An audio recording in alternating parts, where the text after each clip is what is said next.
하나님은 천지 만물을 창조하신 창조주 되십니다. 해, 달, 별, 갤럭시, 유니버스 뭐 이렇게까지 안 보더라도 우리가 살고 있는 환경만 보죠. 땅, 바다, 골짜기, 들, 또 모든 땅의 지형들, 공중에 나는 새들, 바다의 고기들, 땅에 기는 모든 육축들, 여러분 특히 인간, 여러분 최고의 작품이지 않아요? 레오나르도 다빈치의 손이 붓을 잡으면 모나리자가 나오는 겁니다. 베토벤 손이 피아노 건반을 두들기기 시작하면 열정 소나타가 나오죠. 믿음, 여러분 믿음이라는 것이 뭘까요? 하나님 손에 붙잡히는 것이 믿음입니다. 여러분 믿음은 하나님이 내 손을 붙잡고 있다면 믿는 은혜가 있을지어다. 하나님 손에 붙잡히면요 최고의 작품이 탄생되는 겁니다. 하나님은 한 번도 우리의 예상대로 하시는 것이 아니라 뛰어넘어서 역사하는 분이에요. 하나님은 무에서 유를 창조하신 분이시잖아요. 그러므로 성도 여러분, 여러분이 기도할 때 너무 예측하지 마십시오. 너무 시나리오를 쓰지 마십시오. 그대로 안 된다고 여러분 답답하거나 너무 이렇게 마음을 내려앉지 마십시오. 아무리 방금 전까지 죽순 인생이라고 하더라도 하나님은 최고의 작품으로 반전시키시는 분이십니다. 하나님은 하나님의 시나리오가 있어요. 그 시나리오는 인간이 상상할 수도, 인간이 꿈꿀 수도 없는 시나리오예요. 어떤 상황 속에서도, 어떤 나쁜 일 가운데서도 하나님은 여러분의 인생을 선으로 바꿔주실 것입니다. 다윗은 영적인 천재입니다. 그가 영적인 천재라는 것은요, 성공의 연속이기 때문에 영적 천재일까요? 그렇진 않아요. 문제, 실패, 패배, 결정적인 죄. 그러나 그럼에도 불구하고 다윗이 영적 천재인 것은 다시 시작합니다. 그런 상황 속에서도 다시 재기합니다. 성도 여러분, 당신도 재기할 수 있습니다. 목사님, 것은 다윗의 믿음이 스페셜하고 위대하기 때문이지요. 아니에요. 실은 따지고 보면 다윗의 믿음의 분량이나 나의 믿음의 분량이나 뭐 별반 다를 게 없는 겁니다. 인간이 볼 때 믿음의 크고 작다 이렇게 엿볼 수는 있으나 하나님 보시기에는 글쎄 어떨까요? 여러분 850대 1로 갈멜산에서 맞짱을 뜨며 거룩한 맞짱을 뜨며 하늘에서 불을 내린 엘리야, 그도 우리와 성정이 별반 다를 것이 없다 그랬잖아요. 똑같다 그랬잖아요. 그러므로 여러분 아무리 여러분이 갖고 있는 적은 믿음, 눈에 보이지 않을 정도로 부스러기 믿음이라고 할지라도 그 겨자씨 믿음으로 산을 옮길 만한 역사를 할 수 있는 것입니다. 할렐루야. 다윗의 믿음이 뭘까요? 다윗이 왜 영적인 천재일까요? 다윗은 하나님 손에 붙잡히는 방법을 아는 거예요. 여러분 하나님 손에 내 인생이 붙잡히면요 최고의 작품으로 반전이 됩니다. 어떻게 하면 하나님 손에 붙잡힐 수 있을까요? 감사하다. 여러분 감사가 넘치는 은혜가 있을지어다. 하나님이 다윗을 이렇게 평가하셨어요. 내 마음과 합한 자다라는 거예요. 좀 더 현대말로 바꿔볼게요. 나와 결이 같다. 다윗과 나는 결이 같아. 같은 생각을 해. 같은 말을 해. 스탠스가 같아. 하나님은 다윗의 마음의 중심을 보고 계세요. 사람들은 외모를 보죠. 그러나 하나님은 다윗의 마음의 중심을 보죠. 다윗의 마음의 중심에 뭐가 있는데요? 감사가 있는 거예요. 하나님이 행하신 모든 일에 대해서, 성공한 일에 대해서만 감사하는 것이 아니에요. 승리한 일에 대해서만 감사하는 것이 아니에요. 그의 모든 일에 대해서 감사하는 마음이 있는 것이에요. 여러분, 인생은 끝이 좋아야 됩니다. 예수 믿는 사람은 끝이 좋잖아요. 마지막이 우리는 하나님의 나라입니다. 마지막이 하나님의 보좌 앞이 되는 겁니다. 우리는 마지막 심판 때가 심판의 날이 아니라 예수의 보혈로 말미암아 상 받는 축제의 날이 되는 줄 믿습니다. 감사의 인생이 있어요. 감사 없는 인생이 있어요. 이것은 뭐 성격 차이야. 뭐 말이 좀 이렇게 좀 외향적이고 또 말은 안 해더라도 마음으로 감사가 있지. 이런 성격 차이 이 정도의 것이 아닙니다. 에베소서 5장 4절에 보면은 하나님이 감사에 대해서 이렇게 말씀하고 계십니다. 다 같이 누추함과 어리석은 말이나 희롱의 말이 마땅치 아니하니 돌이켜 감사하는 말을 하라. 할렐루야. 여러분, 사람이 모여서 비난하거나 희롱하는 말을 많이 할 때가 있어요. 모여서 남을 들었다 놨다 하는 말을 많이 할 때가 있어요. 그러나 우리가 인생에 이젠 중반을 넘어가는 사람들입니다. 우리는요, 희롱하는 말이나 비난이나 판단하는 말보다는 돌이켜 감사하는 말이 터지는 은혜가 있을지어다. 여러분, 감사할 때 기적이 나오는 것입니다. 다윗 시편의 결론이 나와요. 성도 여러분, 시편은 1편부터 150편까지 되어 있는데 다윗은 시편의 결론을 맨 마지막 장 마지막 절에 적어놨습니다. 거기에 보면은 다윗이 영적 천재의 비밀을 적어놨습니다. 자신이 알고 있는 하나님 손에 자기 인생이 확 붙잡히는 방법이 뭔지를 시편 150편 6편에 적어놓은 거예요. 여러분, 이 비밀이 펼쳐지는 순간입니다. 다 같이 호흡이 있는 자마다 여호와를 찬양할지어다. 할렐루야. 할렐루야. 호흡이 있는 자마다 여호와를 찬양할지어다. 법궤, 오늘 법궤가 다윗이 있는 곳 이스라엘의 한가운데 예루살렘으로 들어오는 것입니다. 법궤라고 하면 하나님의 임재의 상징이잖아요. 다윗은 그 법궤를 보고 덩실덩실 춤을 추는 겁니다. 막 추는 겁니다. 뭐 그냥 막 추는 거예요. 그냥 이러고 추고 뭐 이렇게 추고 뭐 이렇게 추고 막 추는 겁니다. 어떻게 춤을 춰요? 바지가 벗겨지도록 춤을 추는 겁니다. 이걸 한마디로 할게요. 제정신이 아니에요.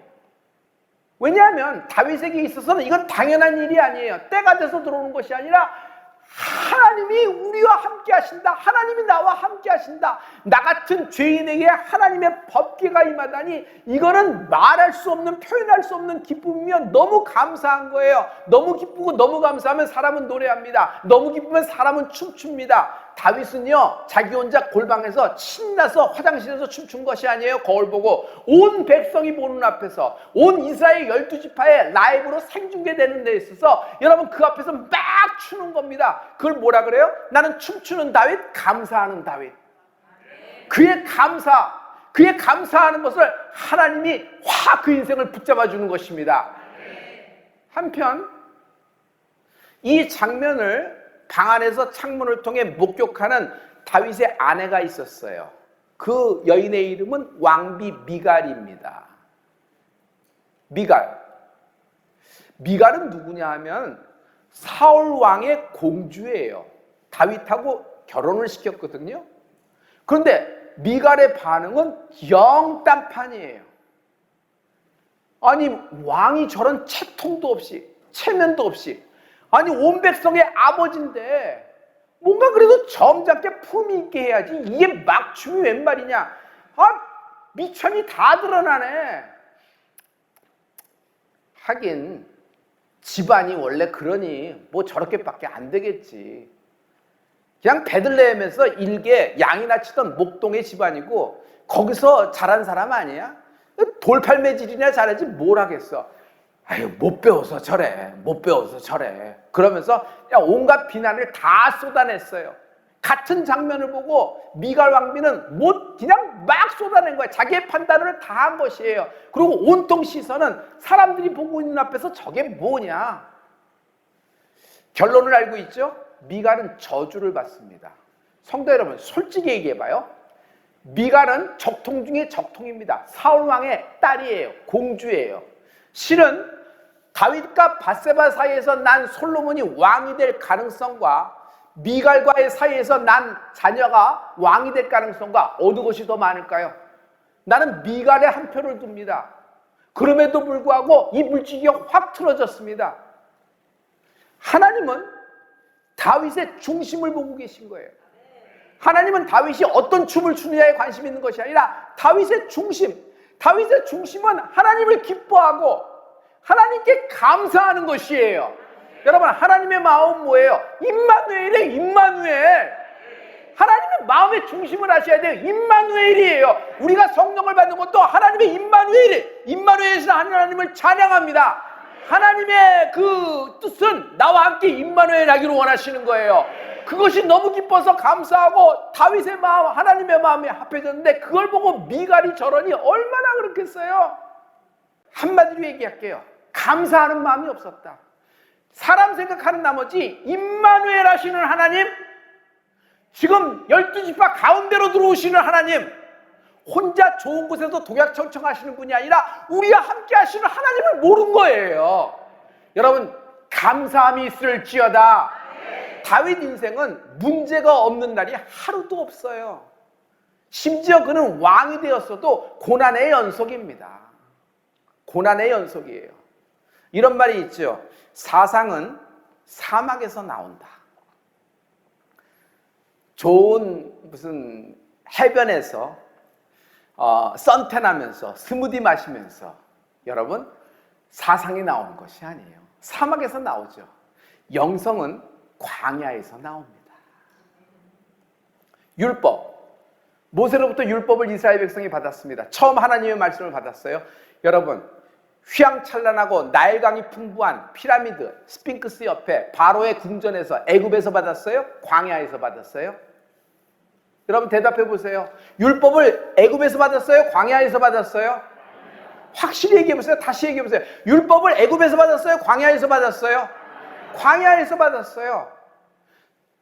고난 속에서 인생의 깊이를 알 수 있습니다. 고난 속에서 소망을 갖게 돼요. 고난 속에서 사랑의 가치를 알게 되는 것이고, 고난 속에서 하나님이 주시는 은혜를 깨닫게 되는 것입니다. 그러므로 고난은 저주가 아니에요. 고난은 보자기입니다. 고난이라는 보자기가 왔을 때 잘 풀면 기적이 있어요. 근데 어떻게 하면 잘 푸나요? 감사함으로 풀라. 이건 또 뭐냐 하면서 끌고 이렇게 해서 괜히 풀다가 더 엉키는 경우가 더 많아요. 그러나 이걸 감사함으로 풀어보세요. 그 안에는 하나님이 내게 선물하시는, 이 땅에서 주실 수 없는 그 하나님의 보물, 하나님의 은혜가 그 안에 기적처럼 남아있는 것입니다. 성도 여러분, 지식은 학교에서 배우는 것이죠. 하지만 지혜는 관계 속에서 깨닫게 되는 것입니다.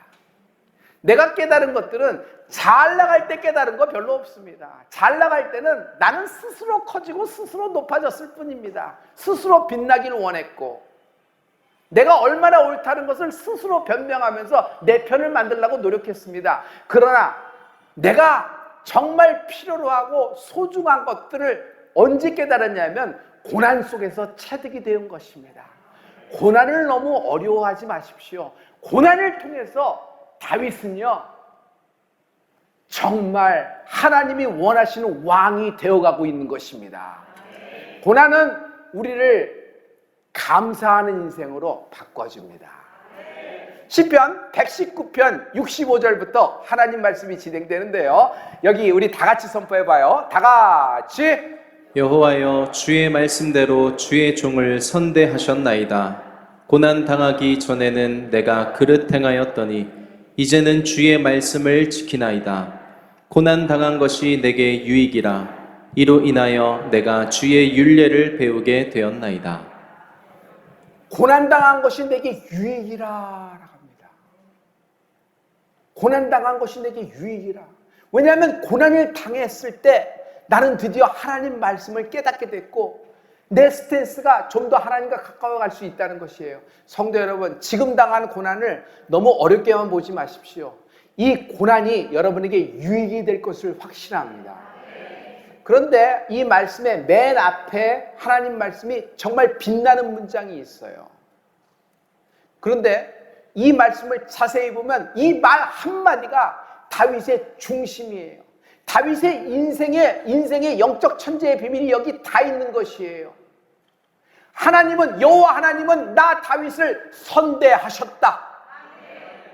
여호와 하나님은 나를 선대하셨다.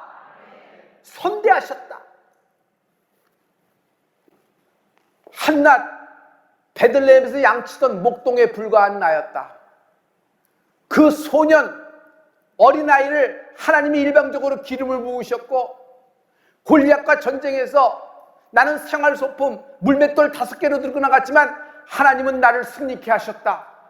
사울왕의 질투와 그의 칼과 창에서부터 나를 구원해 주셨으며, 내가 도망자가 되어 쫓기는 신세가 되었을 때 바위 틈에 나를 숨기시고 주의 손으로 덮어 주셨다.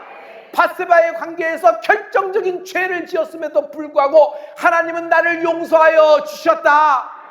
나의 잘난 아들 압살롬이 내게 아비인 나에게 반란을 일으키고 나와 함께 충성을 맹세한 모든 개국 공신들이 배신하여 내가 예루살렘 성에서 쫓겨날 때도 하나님은 내 편이 되어 주셨다. 내가 스스로 높아져 스스로 커져 스스로 교만하여 전염병이 온 이스라엘 백성이 돌 때도 하나님은 내게 회개의 기회를 주셨고, 그 전염병 사건으로 모리아산 정상 성전을 지을 터를 내가 깨닫게 해 주셨다. 밧세바의 관계에서 난 둘째 아들 솔로몬을 그럼에도 불구하고 하나님은 용서하시고 솔로몬을 옥자에 앉혀 주셨다.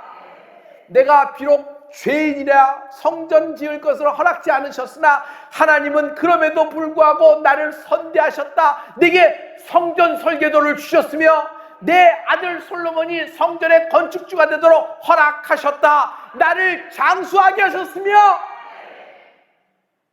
주의 독생자 예수 그리스도를 나타낼 때 아브라함과 다윗의 자손 예수 그리스도의 세계라며 내 이름을 예수 그리스도의 족보에 넣어 주셨다.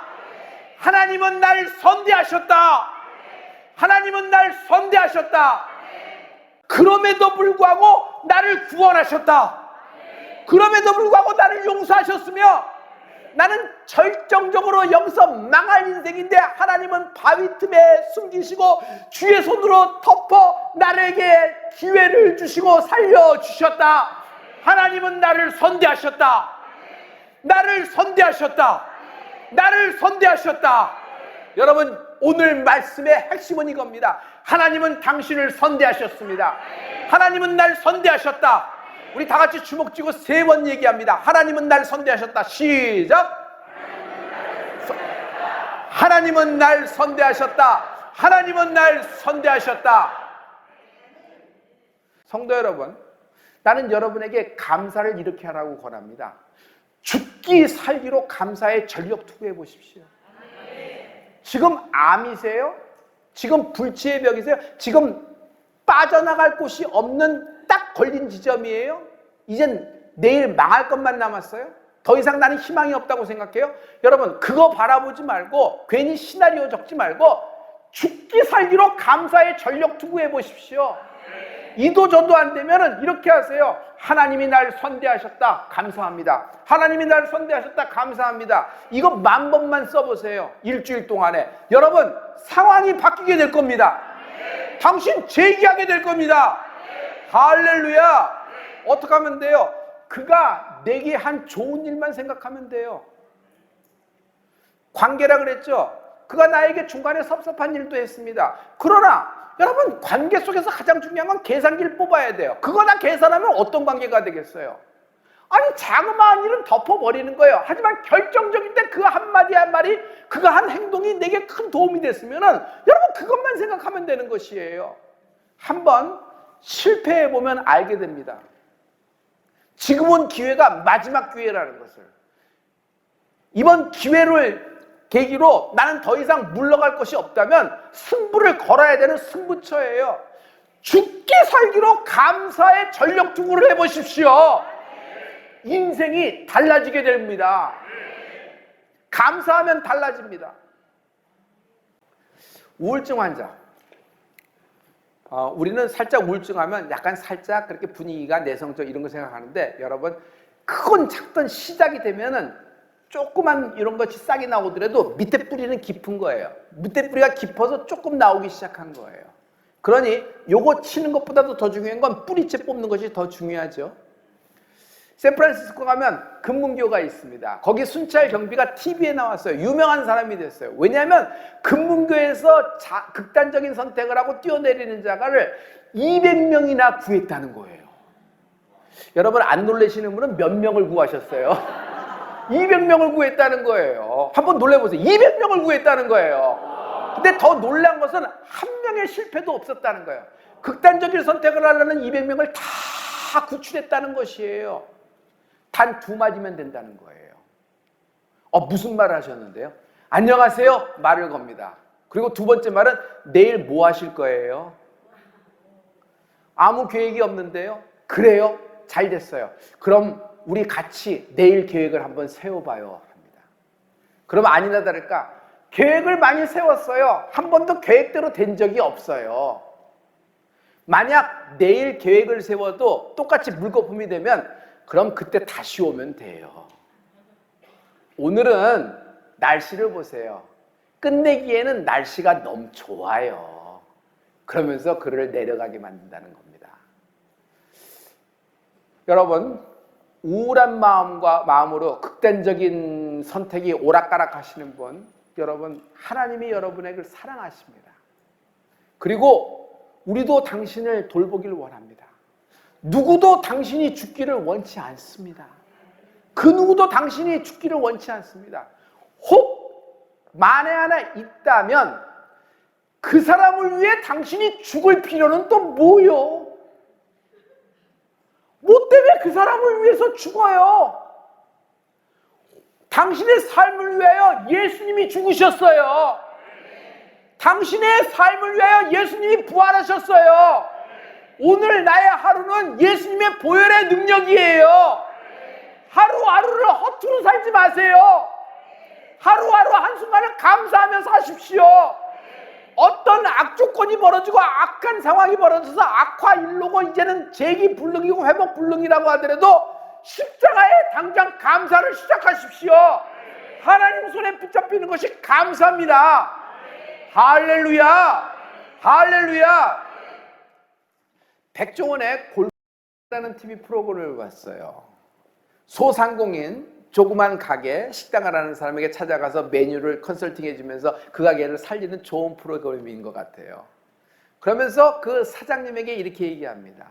제가 처음에 가게를 열었을 때 첫 손님이 저희 가게에 왔거든요. 그때 저는요 마치 하나님을 보는 것 같았어요. 얼마나 감사하든지 최고의 요리를 최고의 서비스로 그에게 대접해 줬습니다. 그런데 어느 날 갑자기 가게에 손님이 몰리고 줄을 서는 거예요. 대기표를 받는 겁니다. 그러다 보니 음식 만들기도 바쁘고 손님들이 줄 서고 대기표를 받아서 우리 식당에 올 때 2시간, 3시간 기다리고 맛집으로 등극되고 모든 것은 당연시되었던 겁니다. 감사를 잃어버린 거죠. 사장님, 감사를 잃어버리면 가게에 아무리 2시간, 3시간 줄을 서고 배달이 밀리더라도 당신의 장사는 이미 망하기 시작한 겁니다. 여러분, 신앙생활이 감사를 잃어버리면 시들어져 버린 겁니다. 얼어붙어 버리는 겁니다. 여러분의 감사가 회복되는 은혜가 있을지요. 감사가 회복되는 은혜가 있을지요. 오늘 무슨 하나님의 말씀을 들었어요? 하나님은 날 선대하셨다. 오늘 하나님이 당신에게 무슨 말씀을 하시고 계세요? 하나님이 날 선대하셨다.